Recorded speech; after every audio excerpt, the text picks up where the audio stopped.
filling in for Mike Gill. Of course, good luck to the A-Shore Devils 13U team as they are in Mountain Home, Arkansas, while they're making their way to Mountain Home, Arkansas. As we heard from Mike Gill leading up to his big trip, there is no easy way to get to Mountain Home, Arkansas.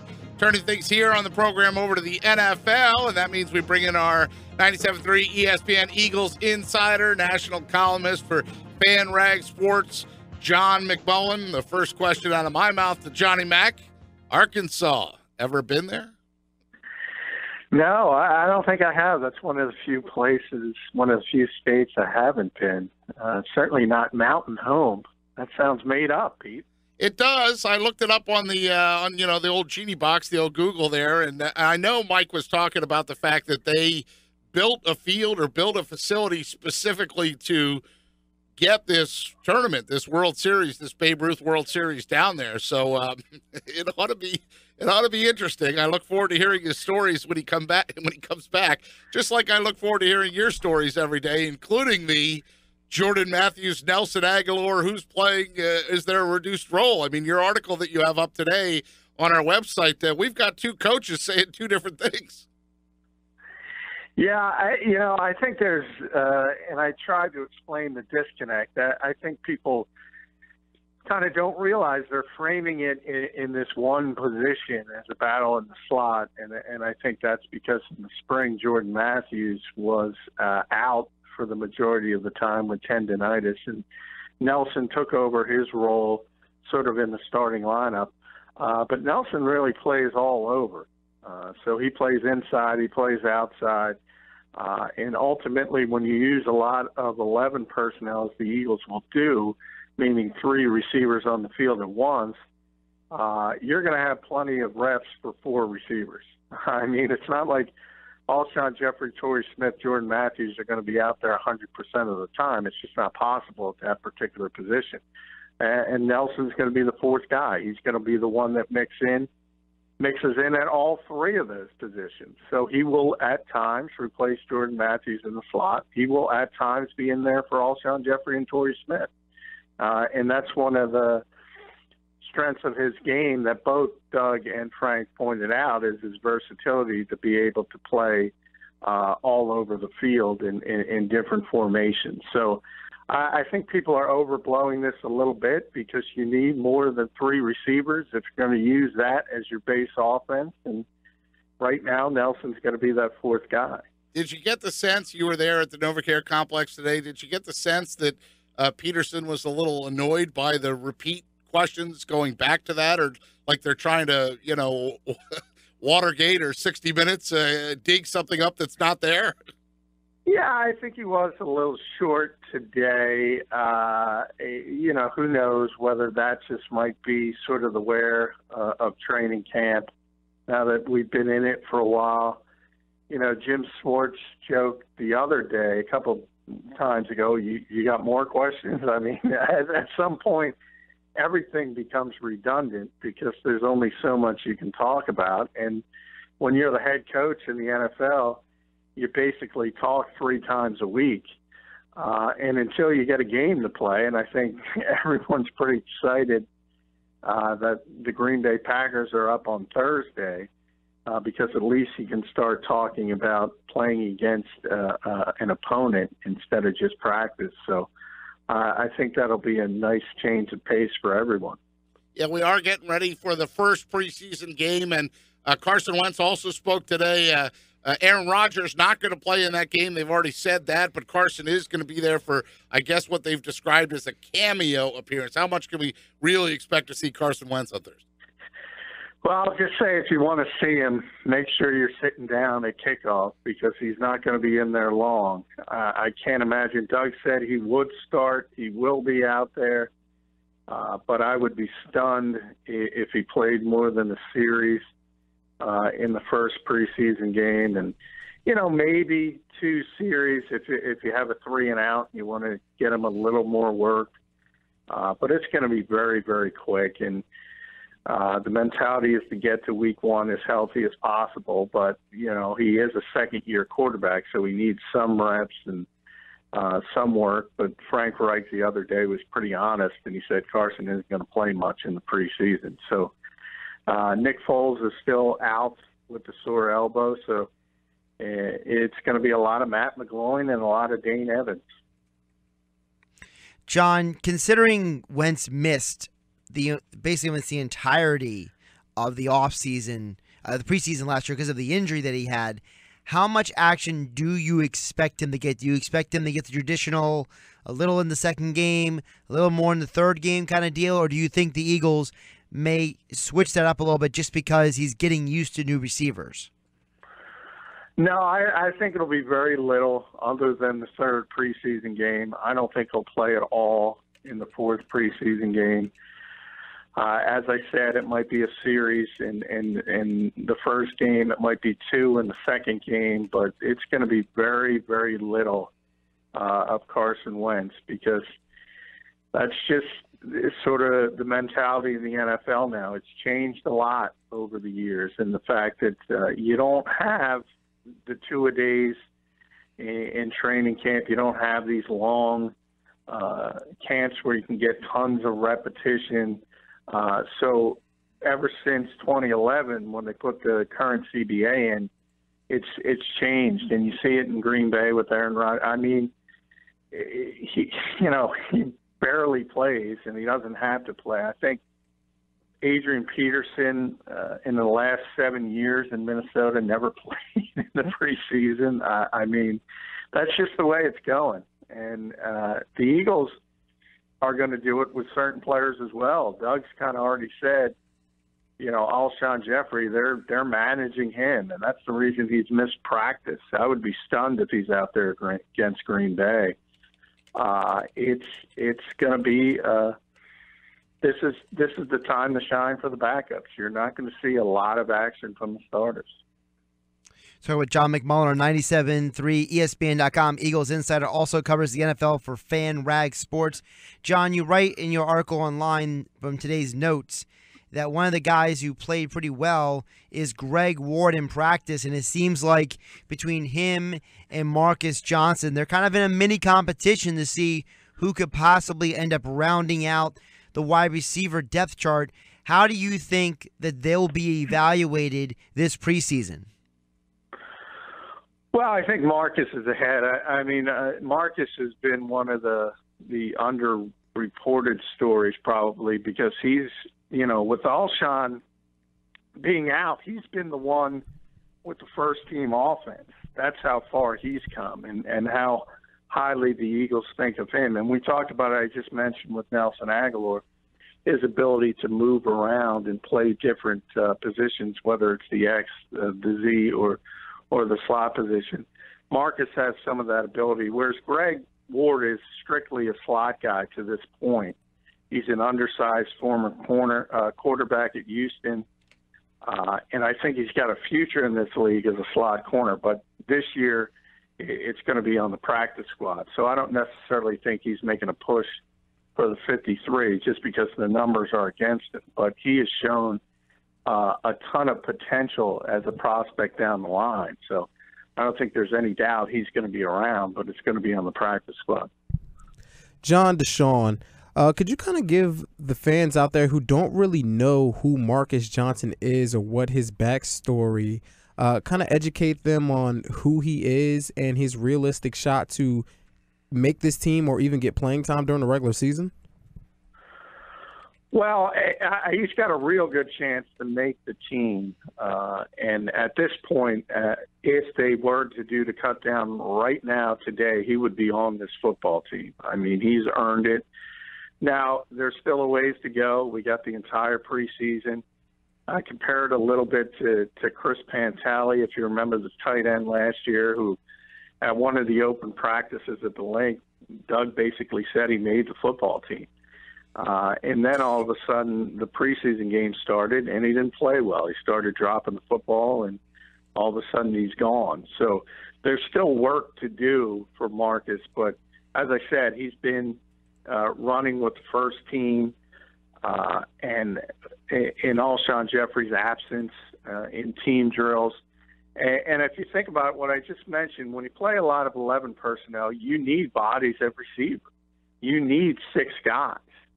And it's going to be that 6th position that he's in the lead for. And if we've seen in the past, Alshon Jeffrey gets banged up. Torrey Smith has had a bit of a history with some muscle injuries. At times, there are going to be weeks that these guys probably can't go. And that's where a guy like Marcus Johnson would fit in. If everybody's healthy, he's not going to be a part of the base offense, but he's also made some strides on special teams. So he's put himself in a very good position if he has a good preseason to make this team. John, Nick Foles is still dealing with that elbow issue. How serious is it? I know there's keep saying that they're just being precautionary, but he does have an injury history. When he was a starter here, I think he broke his collarbone his first year as the full-time starter. How concerned are they about Nick Foles' durability, even though he is the backup? Not very, because they are, as I just mentioned with the preseason, he's a veteran guy. They're not really concerned with getting him work. And I think ultimately he'll be back Saturday. Right now, obviously they'll just have a walkthrough tomorrow. They'll have the game on Thursday. They're off Friday, and training camp picks up again on Saturday. Ultimately, I expect Nick to be back on the field Saturday. If he's not, maybe a few eyebrows will be raised at that point. Maybe you start to think it's a little more serious. But they know what they have in Nick Foles. They're not concerned about him missing reps or playing in preseason games. He's the backup quarterback, and their concern is just keeping him healthy for the regular season. John McMullen with us, our 97.3 ESPN Eagles insider. John, I know you talked about only, better be in your seat when the game starts if you want to see Wentz, but you see him on a pretty regular basis, and in your NovaCare notes on our website, you said that he's hit or miss. His deep stuff is okay, but his other stuff hit or miss. Tell me what you're seeing out of Carson Wentz and his execution on throwing the football these days. Well, I think he's been really improved with the deep balls, and I think part of that has to do, if you remember at the end of the last season, he did not look good the few times he did throw the football down the field. I think a lot of that was he was having some arm issues. He threw it, we talk about all the time, over 600 times during his rookie season. Not only that, but in the lead up to the draft, all that throwing to get ready for the combine and all that kind of stuff, and then the off season, he just had a tired arm. So he's recovered from that. He's been lights out at times throwing the football down the field. He's still hit or miss, though, on the intermediate stuff, really on crossing routes. You'll see him throw the football behind a receiver, and they'll have to reach back to catch it at times. So that's been the kind of inconsistent part of his game, and that just might be chemistry and learning the new receivers, and the fact that there are so many new ones with Alshon and Torrey and Matt Collins and Shelton Gibson and even Marcus Johnson, although he was on the practice squad for part of last season. It's a lot of new faces, a lot of new guys to get used to, and hopefully that stuff kind of irons itself out. But he hasn't been nearly as consistent with the intermediate stuff as the deep stuff, and it's usually the other way around. John McMullen, our 97.3 ESPN.com Eagles insider, also covers the NFL for FanRag Sports. Switching to the league at large, John, this whole situation with Brandon Albert is getting just bizarre. 1 minute he was planning for the season with his teammates. He goes in the Maroons' office, says, I'm going to retire. Days later, he's saying he wants to come back and play in the NFL at a later date. And the Jaguars just stuck him on that reserve retired list, which is almost like a purgatory for a guy like him in this situation. I mean, what on earth is going on with the Jaguars and Albert? It seems like this situation went from them getting a guy who's going to be a placeholder while Cam Robinson learns in the NFL, to basically having to force the rookie into the lineup, and Albert basically just trying to manipulate the whole situation. Yeah, I think in a lot of ways he overplayed his hand. He's a 32-year-old veteran guy, and all the guaranteed money in his current contract is over. So he's got 2 years left.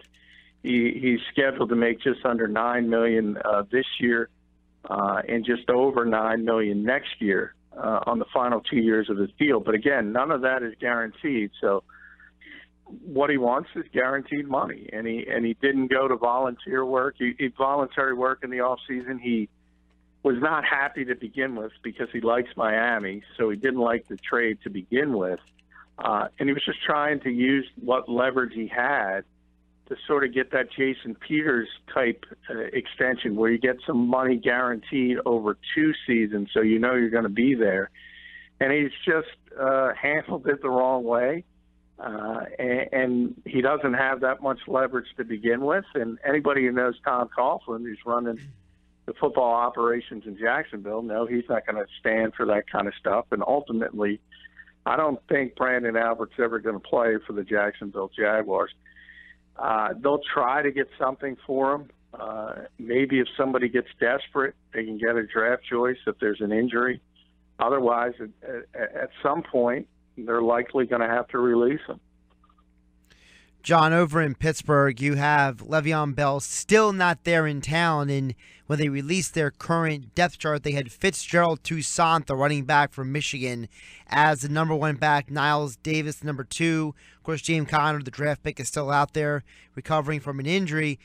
How much is this an opportunity for guys like Toussaint and Davis and Conner to really show what they can do for this team, considering Bell is just basically hanging out, not signing and not being around at all?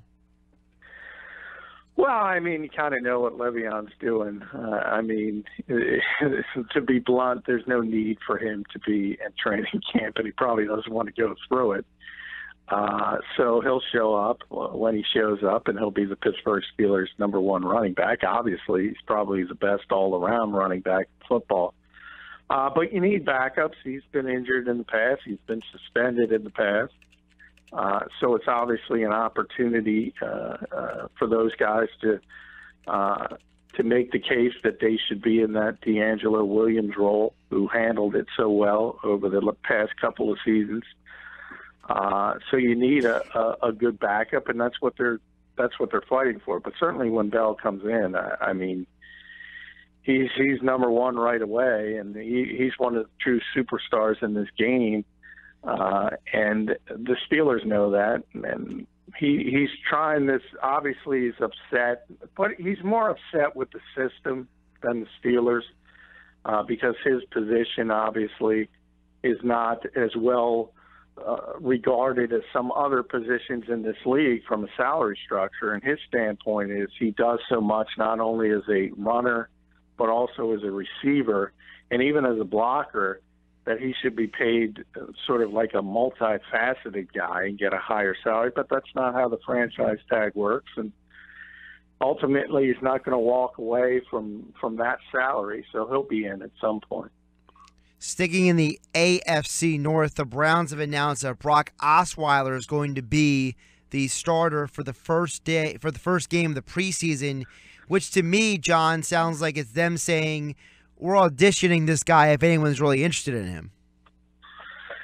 Yeah, I don't know about that. I really don't. I think it's more of they kind of saw Cody Kessler in camp and said, this guy doesn't have an NFL arm. Deshaun Kaiser's not ready, and Brock Osweiler basically can just line up at least and get you in the right position. And he started NFL games before. So I think ultimately he's going to be the starting quarterback of the Cleveland Browns. I really do, for week 1. Now, you never say never because things can happen in this league. We saw it last year with the Eagles and trading Sam Bradford at the end. You've already seen it in Miami with Ryan Tannehill, but they go to get Jay Cutler out of the broadcast booth. So if there's an injury somewhere, and we know Cleveland is willing to sort of, sacrifice a win or two to get a better asset if they think it's going to help them in the long term, So I'm not saying they can't spin him off, but I don't think that's Hugh Jackson's plan. I just think he understands that he really doesn't have an answer at the quarterback position, and he's going to go with the best guy, and the best guy is probably, unfortunately for him, it's probably Brock Osweiler. John, speaking of quarterbacks, everybody's been talking about the whole Jay Cutler being signed to the Miami Dolphins thing and why wasn't Kaepernick picked. Listen, I'm one of the people that think that Kaepernick should have a job, but he doesn't fit with the Dolphins, and that whole Miami thing with the Castro thing last year wasn't going to make sense anyway. Is it getting to the point where everything that has to do with the quarterback going down, Colin Kaepernick's name just gets brought up because of the fact that his protests, because they're not even talking about guys like RG3 or Ryan Fitzpatrick as options for anything. It's Kaepernick, Kaepernick, Kaepernick. Yeah, I mean, you have that story immediately after anybody is signed. It's why not Kaepernick, and I've talked about it in the past. It kind of falls apart when you look at the context of each situation. If you look at Miami, for instance, well, Adam Gase is the head coach of the Miami Dolphins because of what he was able to do with Jay Cutler in Chicago. He's very comfortable with him. He had his best statistical season. He understands his offense. Why is he going to go away from Jay Cutler and sign Colin Kaepernick? It doesn't make sense. If you look at Seattle, where he visited, and people say he's a better quarterback than Austin Davis, well, of course he's a better quarterback than Austin Davis. But was he willing to pay for $890,000? I can't tell you no, but I can tell you probably not. He's not going to play for that money. And there were rumblings out of Seattle that he wanted to compete with Russell Wilson for the starting job, which is ludicrous. And then if you want to look at San Francisco and his old job and realize who the head coach is now, Kyle Shanahan, where was he? He was in Atlanta. Look at the offense Atlanta runs with Matt Ryan. Before that, he was with Kirk Cousins in Washington. He wants a traditional drop-back passer, which he has in Brian Hoyer, but even if you go a year in the future, he's using that as a bridge to go get Kirk Cousins when he ultimately is likely going to be a free agent. So it doesn't matter, and you guys can run down every team you want, and I could give you the context of it. But the larger context is Colin Kaepernick, by all accounts, wants to be a starter in this league, and most of the decision makers don't view him as a starter in this league. So until he accepts not only the role of a backup, but also the cut in salary, well, he's going to remain unemployed.